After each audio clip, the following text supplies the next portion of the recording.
Salut les amis! Aujourd'hui, je vais vous apprendre à conjuguer un verbe au passé composé, à l'indicatif s'il vous plaît.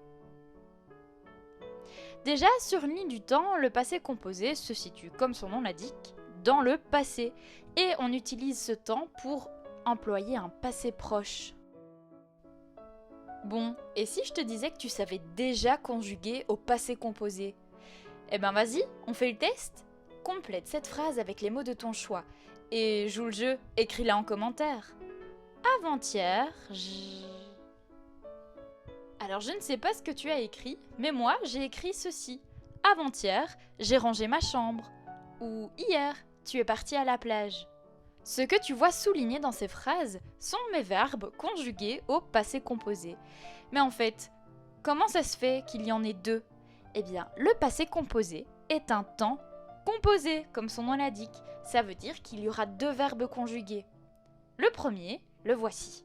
Lorsque j'isole mon verbe conjugué au passé composé, on se rend compte qu'il y a à chaque fois deux mots. Par exemple, est rangé ou est parti. Le est AI et le est ES sont tous deux des auxiliaires.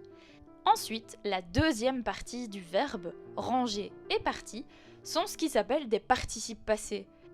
Et les initiales de participe passé, ça fait PP, un peu comme ton grand-père. Bon, j'espère que tu vas retenir comment ça s'appelle, hein. Bon, c'est bien gentil, mais c'est quoi un auxiliaire? En fait, un auxiliaire, de base, ça veut dire quelqu'un qui aide.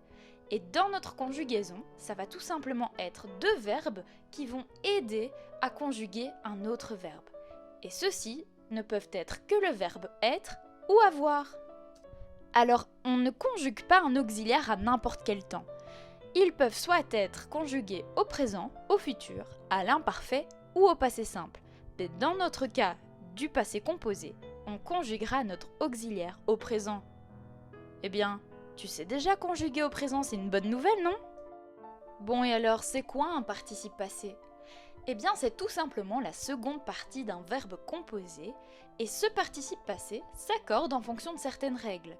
Bon, je te rassure, on va pas toutes les voir en même temps, parce que même moi, à l'heure actuelle, je me mélange encore les pinceaux.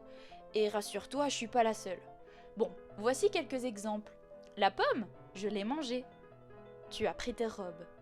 Perrine est partie à Durbuy. Maintenant, je vais te résumer ce qu'est le passé composé.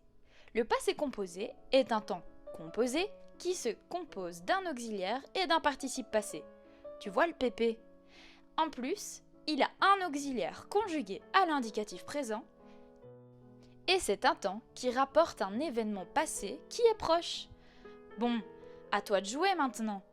Quelles sont les phrases où les verbes sont conjugués au passé composé? Je te laisse mettre pause à la vidéo parce que ça risque d'aller un peu vite sinon. Note les numéros en commentaire ou sur une feuille de papier.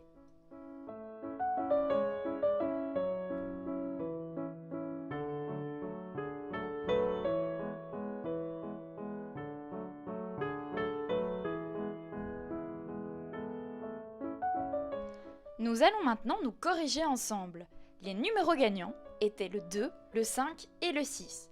Alors, pour la première phrase, M est conjugué à l'indicatif présent. Jusqu'ici, tout va bien.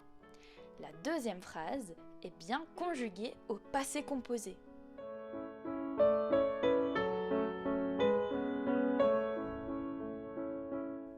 Pour cette troisième, fais bien attention. L'auxiliaire n'est pas conjugué au présent, il ne s'agit donc pas du passé composé. Celui-ci est conjugué à l'imparfait. On verra plus tard qu'il s'agira du plus que parfait. La quatrième, c'est du futur. Et la cinquième, c'est tout simplement aussi du passé composé. Et la sixième est un peu particulière car c'est toujours bien du passé composé, sauf que des petits mots viennent s'intercaler entre ton auxiliaire et ton PP. Bon allez, sur 6, t'as fait combien? Note ton score en commentaire. Bon, eh bien je crois que tu sais tout sur le passé composé. Maintenant, t'es prêt à conjuguer. Allez, à bientôt!